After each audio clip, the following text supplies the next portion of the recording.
Okay, welcome back everybody. In this video tutorial, we will be talking about how to use the mirror feature or the mirror command within Autodesk Inventor. And we can see the IPT that is currently available to us through Project Lead the Way in Activity 2.1.5 CAD model features. And just jumping back over and taking a look at the packet, they simply want us to take the features that they've already constructed and simply mirror it along this face, all right, to get us a symmetrical part, which looks like this. All right, so let's jump back over to Inventor and let's show you how to do this. So first of all, what you're going to need is some type of a feature, extrusion, hole, something out there that we can mirror. In addition to that, we're also going to need a mirror plane or a work plane in which we can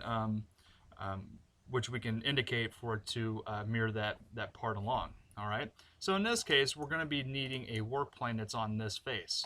All right, and when we think about back to like our mid-plane extrusion, we simply talked about using those planes that come with Inventor from the origin, and those planes are the YZ, XZ, and XY.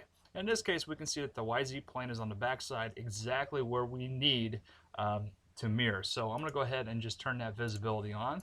We now have that work plane to use, as well as we have all these features that we can mirror. All right, so after that, we can go ahead and come up to our mirror command.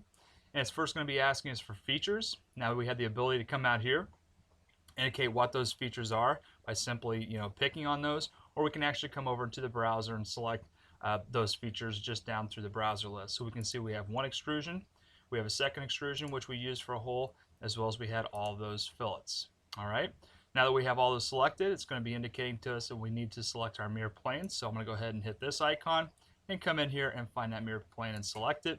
It gives us the preview. We can say OK, and now we can see we have that symmetrical part that's been mirrored that we can use as an IPT or in an assembly or whatever it is you're looking to do.